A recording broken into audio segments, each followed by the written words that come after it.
Alhamdulillahi wa kafa,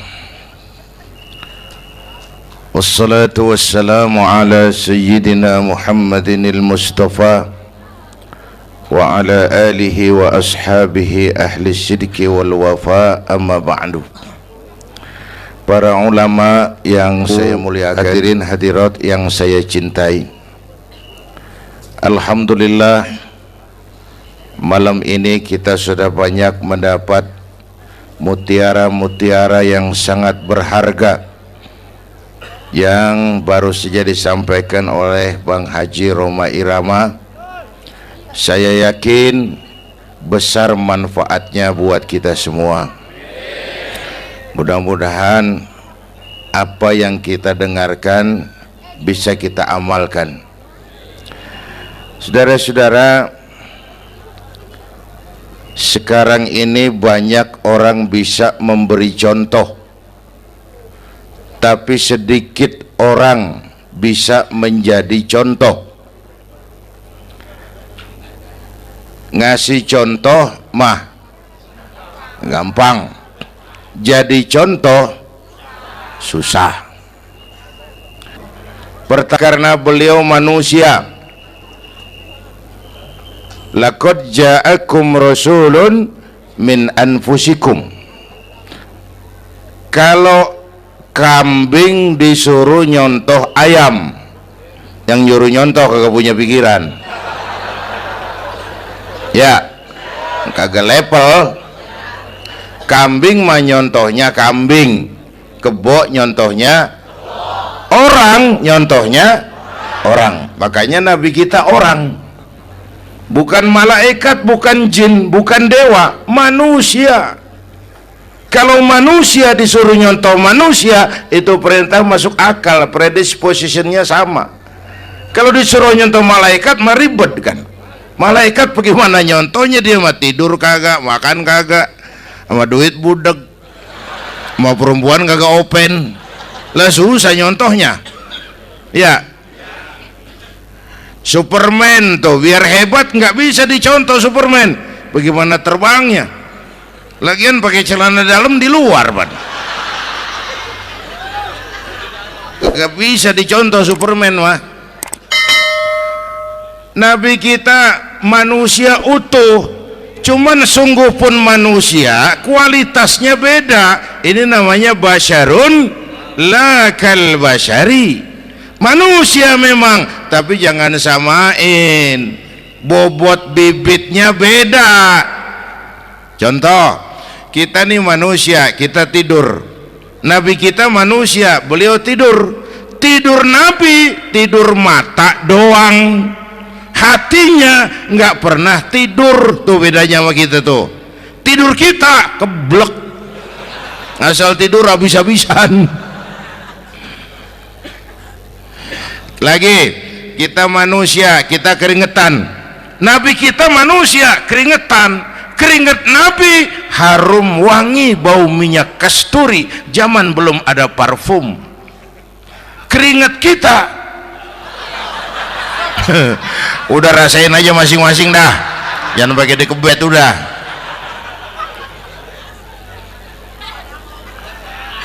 Contoh lagi, kita nih manusia nih, kita beludah nggak? Nabi kita manusia, beliau juga beludah. Ludah Nabi obat, ludah Nabi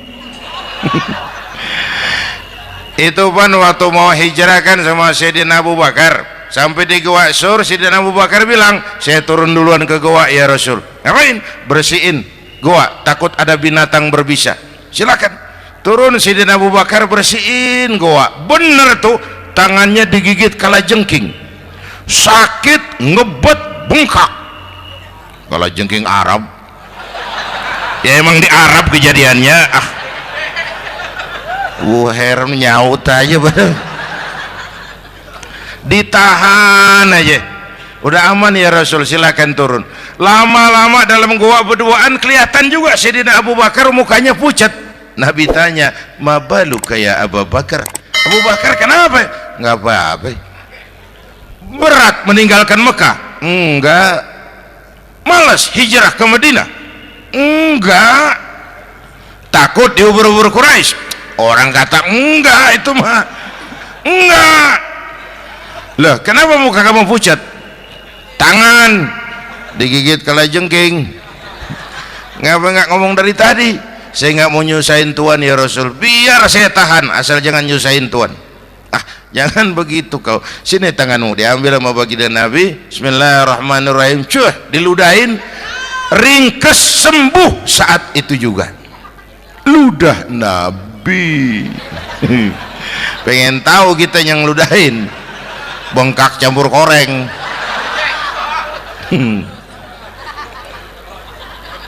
Satu tuh alasannya kenapa Nabi dijadikan contoh, karena manusia, kalau manusia disuruh nyontoh manusia pasti bisa dong ya.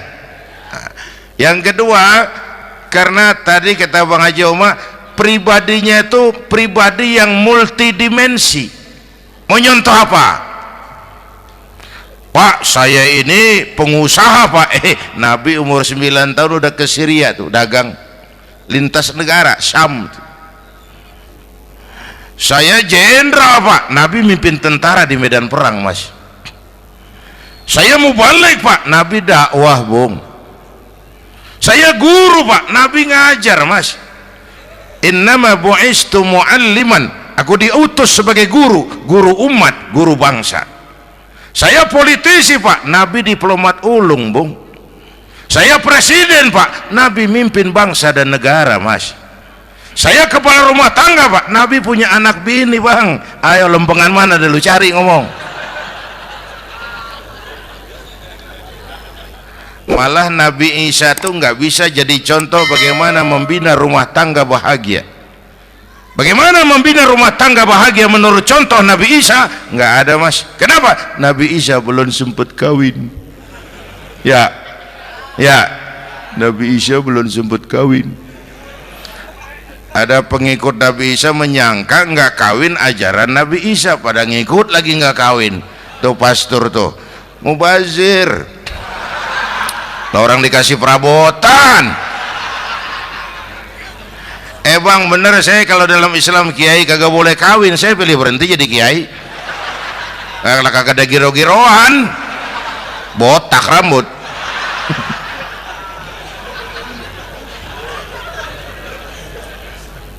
Makanya Bang Haji Oma cerita poligami saya girang banget tadi. Bukan yang ngomong ahlinya soalnya.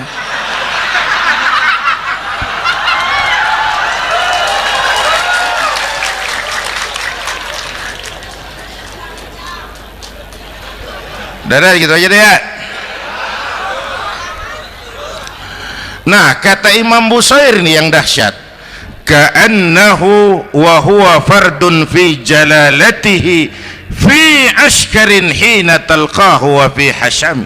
Sepertinya kehebatan Rasulullah itu sama, baik sendiri maupun di tengah tentara. Artinya begini, orang hebat banyak, tapi yang hebat di mana-mana susah nyarinya. Baginda Rasul ini lagi duduk hebat, lagi jalan hebat, ada di pasar hebat, lagi di masjid hebat, di medan perang hebat, di depan anak-anak hebat, di mata musuhnya hebat, di depan sahabatnya hebat, di mata istrinya hebat, di mana-mana hebat. Lah susah nyari orang begini Bang. Ya, kita mah hebat juga setempat. Di kantor hebat, sekantor orang diomelin. Di kantor, pulang ke rumah dikeplak sama bininya diem aja. Ini di depan bininya dia kagak hebat dia mah.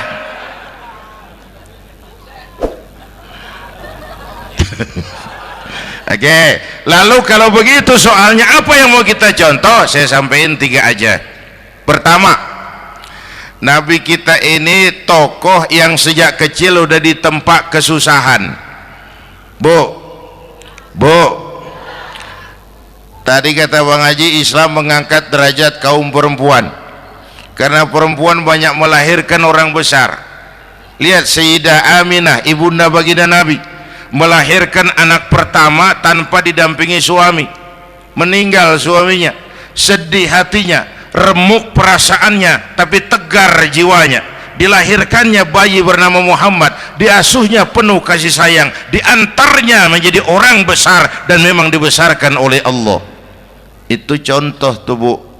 Bilangin anak-anak tong bocah Nabi ngangon kambing tong, sekolah tong jadi orang gede. Baba lu tibang tamat SD lu sarjana lu, baba lu cuman jadi RT lu jadi camat lu.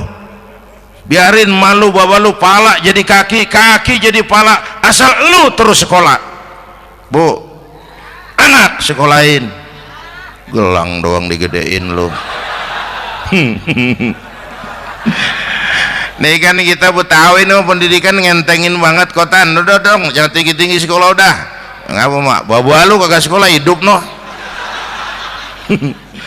Hidup dong pun jamu monyet juga hidup. Bu, anak sekolahin.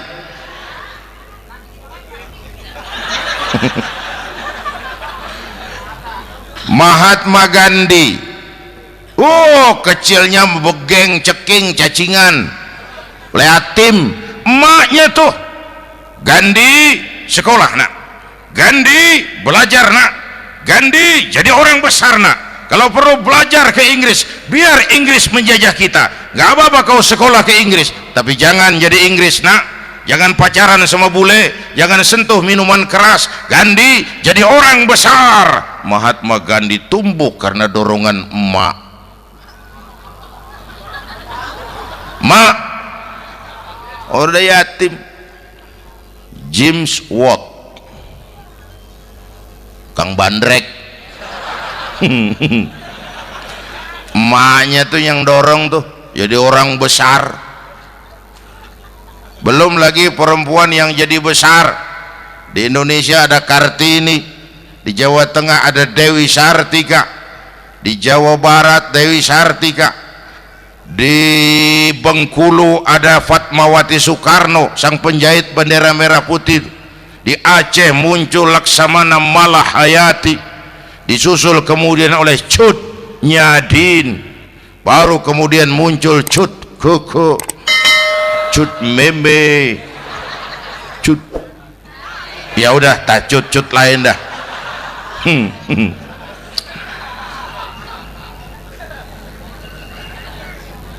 Nabi ke remajanya nggak dikolokin, tegar, tahan bantingan, nggak cengeng. Begini bang, kalau bahasa kita nih, bahasa Betawi nih, orang mah bang kalau udah biasa susah ketemu susah nggak kaget udah. Ya kita Betawi kan masuk udah nukangin. Susah mulu. Saya santri nih biasa makan kangkung, datang ke rumah temen dikasih kangkung, makanan gue ini mat, dikasih daging ayam lah nambah, emang apa? Orang mah kalau biasa susah enak nggak kagetan. Saya santri biasa tidur di masjid, disuruh nginep di hotel lah pules nggak? Tapi yang biasa tidur di hotel suruh nginep di masjid encok. Makanya kemarin tuh waktu menteri-menteri baru dilantik tuh saya ngarepin tuh mudah-mudahan nih menteri ini begitu dilantik bacaannya nawaitu sauma ghadin. Lu pada niat puasa dulu dah, entaran. Puasa kan bukan kagak boleh, nunda doang, nunda puasa mah. Tempe boleh maghrib, tahu boleh maghrib, air kelapa boleh maghrib. Lu menteri pada mau naik mobil mewah boleh ntar kalau ekonomi udah mendingan, rakyat udah pada legaan napasnya. Ya sebab apa? Itu duit buat mobil para menteri kan duit negara kan duit rakyat kan duit gue juga, itu ada di situ, gue bayar pajak.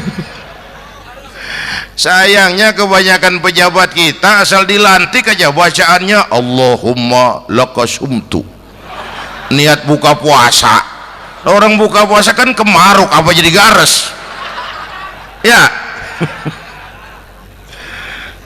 Bu Jadi benar Islam mengangkat harkat, derajat, martabat kaum perempuan.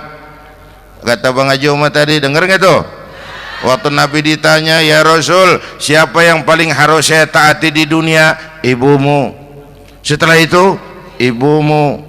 Setelah itu, ibumu. Setelah itu, bapakmu. Ibu 3 kali disebut, bapak. Coba pikirin, ibu 3, bapak 1. 1 bapak. Ini bagaimana ngitungnya, ini jadi kerok begini nih ngitung nih.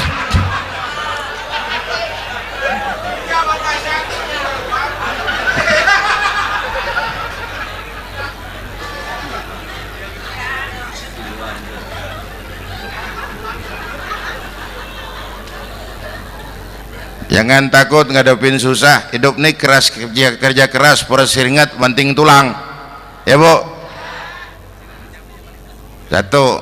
Yang kedua, contoh dari Nabi, orang yang paling bersih hatinya Rasulullah, orang yang paling baik akhlaknya Rasulullah, orang yang bahkan sudah dapat jaminan ampun dari segala dosa Rasulullah. Tapi orang yang kalau sholat malam sampai bengkak kakinya karena rajin sujud Rasulullah. Aspek ibadah apaan? Hei, diam-diam giliran gue ini ngomong.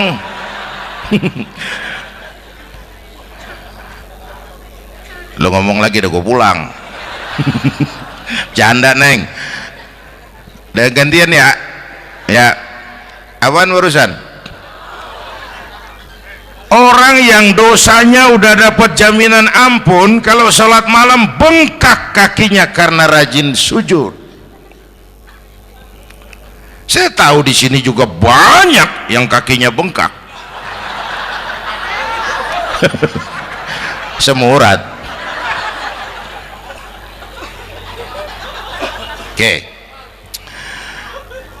Kira-kira 3 minggu yang lalu saya menghadiri haul akbar Syekh Maulana Malik Ibrahim di Gresik, haul ke-609. Dari situ saya ke Surabaya ikut zikir sama keluarga besar Tarbiyatul Qulub. Waktu zikir saya terkejut, ada kalimat yang dibaca ratusan kali menyentak perasaan saya. Kalimatnya sederhana, kita hafalah, yaitu kalimat ana Abdullah. Dibaca ratusan kali, ana Abdullah, ana Abdullah, ana Abdullah, ana Abdullah. Buat saya itu menyentak karena memperteguh komitmen, saya hamba Allah, saya hamba Allah. Ah, itu mah Pak Zainuddin kan biasa, itu mah kita semua juga hamba Allah. Betul. Ayo kita bikin luar biasa. Saya mau tanya, Bapak, Ibu hamba Allah apa bukan? 3 orang. Ibu hamba Allah apa bukan? Hamba Allah. Kata siapa? Nah, kata ibu sendiri. Kalau kata sendiri pan namanya pan ngaku. Ya, orang ngaku mah boleh dong, tiba ngaku namanya juga ngaku. Cuman diakuin apa enggak kita pan belum tahu. Ngaku mah murah, diakuin mahal.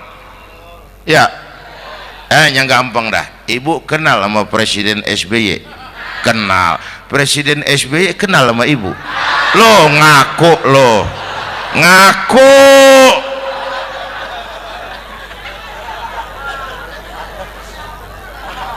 Saya hamba Allah, kata saya. Berapa banyak orang mulutnya hamba Allah, perbuatannya menyatakan dia hamba dunia, hamba harta, hamba jabatan, hamba setan, budak nafsu. Nggak sesuai ucapan sama perbuatan. Yuk jadi hamba Allah yang beneran. Jangan separuh-separuh, kita mapan asal sakit mah hamba Allah. Ya Allah, ya Allah, lagi sakit, sehat ya dikit, keder, nyari masjid nggak ketemu.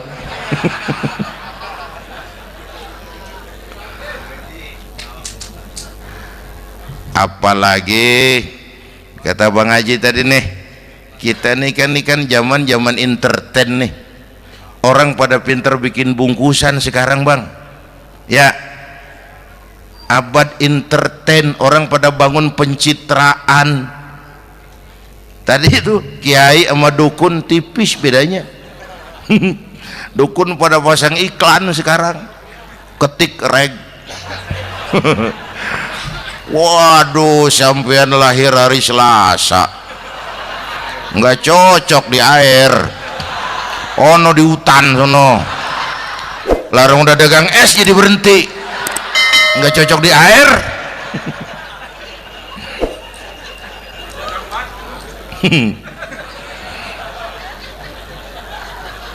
Bu, nih zaman nih siapa pakai apa, siapa mau jadi apa kagak urus nih. Bapak Ibu hadirin yang saya hormati, dan masyarakat kita ini kayak daun kering. Tahu daun kering? Gampang dikumpulin, susah diikat, berisik, gampang dibakar. Tuh daun kering. Penyakitnya kutil, kurang teliti, cepat heran, gampang kagum. Cepat heran, gampang kagum. Dulu ada tuh satu hari tabrakan di jalan kenceng, buah, korban jatuh belepotan darah, dikerubungin orang banyak. Datang wartawan mengambil gambar dari dekat, susah, orang banyak bener ngerubung. Cari akal nih wartawan, tolong saya dikasih jalan ke dekat korban.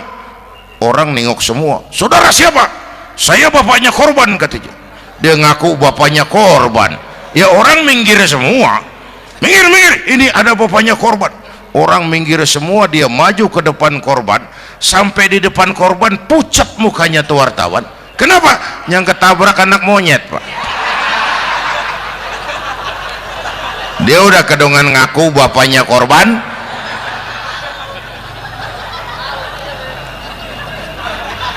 Bu, ini cerita pendek tapi pesannya lumayan nih. Kalau belum kenal bener mah jangan buru-buru ngakuin ya. Dia kagak tahu yang ketabrak siapa, main ngakuin aja saya bapaknya korban. Lu makan lu jadi bapak monyet sono lu. Makanya jagain kampung kita nih, jangan kemasukan yang aneh-aneh ya. Nabi palsu, aliran aneh, ini bid'ah, itu bid'ah kuno yang kayak begitu. Capek kita ngurusin begitu, udah kelewatan ya. Yang tahlil mah terusin, yang kagak suka nggak apa-apa, cuman jangan ngomelin yang tahlil. Orang tahlil juga pakai dalil. Yang mabuk masih banyak, yang tahlil diomelin. Kita nih kayak kurang kerjaan, akhirnya rame turu-turu kita.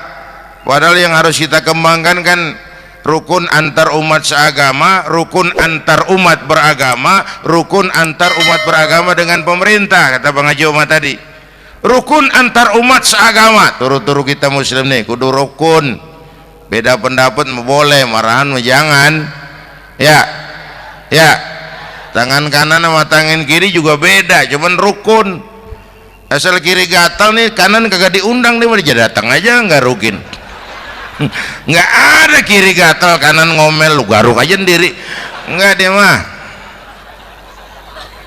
akur ya Bu.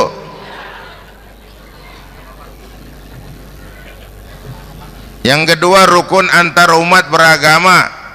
Islam ini rahmatan lil. Yang ketiga, rukun antar umat beragama dengan pemerintah. Ini mah kita kan bermasyarakat sama juga sembahyang berjamaah, ada imam ada makmum ya. Nih rakyat kalau jadi pemilih yang pintar ke depan, mau milih wali kota kayak gubernur kayak presiden kayak. Sebab apa? Sholat berjamaah kan siapa makmum kagak penting Bang. Makmum mah siapa aja boleh ya, tiba ngikutin dia mah. Ngaji dia mah gimana kayak nggak ada bab pemilihan makmum. Nggak usah, makmum mah kagak usah dipilih, siapa aja boleh ya Bang. Tuh orang budak Bang, boleh jadi makmum, bacanya kagak fasih, boleh jadi makmum. ketinggalan 1 rakaat boleh jadi makmum, tapi enggak tiap orang boleh jadi imam. Siapa yang dipilih jadi imam? Pertama, a'lamuhum, kata Nabi, orang yang paling alim di kampungmu siapa? Angkat jadi imam. Yang paling alim, bukan yang paling tua. Tua juga kalau kejemur kisut. Dulu tuh Nabi Adam waktu diangkat jadi khalifah kan bekalnya apa? Wa 'allama Adam al-asma'a kullaha. Al-asma' ay al-ulumul katsirah. Dulu zaman Fir'aun perang sihir sama Musa, sekarang perang visi dan misi. Punya ilmu, Bu, ngerti urusan dari tetek sampai bengeknya. Kalau ngikutin imam yang alim pan enak, bisa dipertanggungjawabkan. Hati-hati milih pemimpin, maksudnya Bu, jangan terjebak oleh penampilan. Emas pasti kuning, bener? Apa semua yang kuning pasti emas? Udah paham dulu. Ustadz, kenapa? Di kampung saya ada 2 orang alimnya sama. Yang mana yang jadi imam? Afsahuhum, yang lebih fasih lidahnya. Yang satu alim pelok, yang satu alim kagak pelok. Nah, yang kagak pelok suruh jadi imam. Kenapa? Nggak sah orang fasih bermakmum kepada imam pelok. Ustadz, imam pelok, makmum pelok semua. Sah. Namanya kampung pelok, biarin. Susah diurusin udah itu. Apa sih artinya fasih? Yang enak deh, nyambung. Pegel kalau punya pemimpin kagak nyambung sama rakyat. Ya, rakyat mau yang ngidul dia ngalor, rakyat mau yang ngulon dia ngetan. Lah kan capek rakyat, kagak nyambung. Makanya kalau jadi imam pesan Nabi, idza amma ahadukumun nas falyukhaffif. Kalau kamu jadi imam, ringankan sholat kamu. Itu makmum nggak sama kekuatannya. Jangan panjang-panjang kalau jadi imam, kudu tahu keadaan makmum. Tuh makmum ada yang udah tua rentak, diri aja udah gemeter. Ada yang punya darah tinggi, kalau sujud kelamaan palanya ngebet. Ada yang udah janji tuh makmum habis sembahyang mau terima duit. Kalau imam kelamaan, kalau saudara makmum. Ya, nyambung. Jangan udah diangkat jadi imam saenake dhewe. Salat isya berjamaah, rakaat pertama selesai Fatihah Yasin. Makmum ikut mengikut, cuman bari ngancem. Besok gua tawiatin balik lagi udah. Kagak nyambung. Kalau nggak nyambung tuh capek, Bu. Jangan tersenyum kepada orang buta, jangan berbisik kepada orang tuli. Kagak nyambung. Orang buta diajak senyum, bagus sih maksudnya, cuman kan rada mubazir. Orang kagak paham. Cari pemimpin yang nyambung. Kalau memang masyarakatnya suka tahlil, cari pemimpin yang suka tahlil. Rakyatnya suka maulid, cari pemimpin yang suka maulid, supaya nyambung, kagak pegel kita.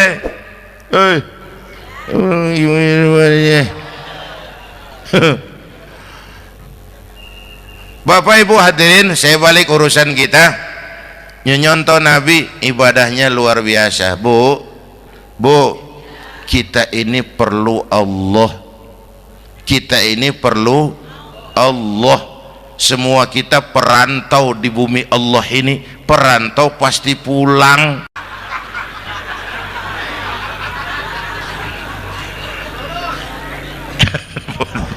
Bolot, bodoh kalau ada perantau, dia sadar dia perantau tapi nggak pernah mikirin pulang. Lebih bodoh lagi mikirin pulang tapi nggak nyiapin bekal. Yang tadi Bang Haji Omah udah bilang tuh, muda mati ya. Kadang-kadang engkongnya seger banget, cucunya mati ya. Perantau mah mesti pulang. Sini mah kita ngendon doang, ngendon taran. Mula-mula pan Bang, kita mah tinggalnya jauh di alam arwah, dari sana pindah ke alam rahim, alam kandungan emak nih. Pernah tinggal di situ? 9 bulan tuh, ada yang 2 tahun, yang keluar udah kumisan, kelamaan ngetemnya itu.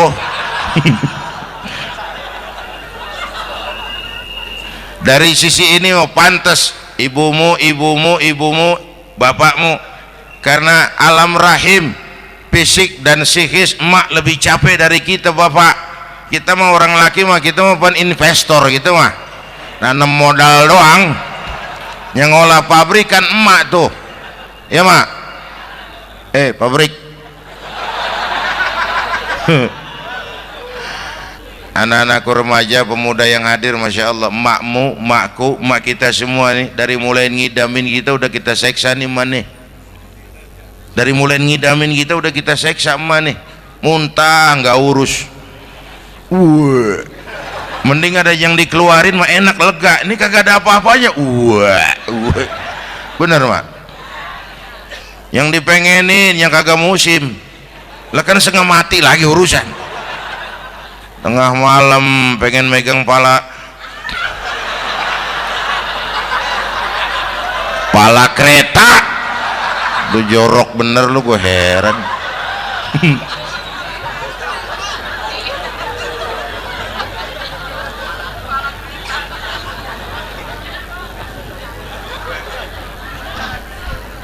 Bapak Ibu hadirin, yang ketiga terakhir, contoh dari baginda Nabi, modal utama perjuangannya adalah akhlak. Memperbaiki akhlak, pakai akhlak. Rasulullah ngajak, bukan ngejek. Rasulullah merangkul, bukan mukul.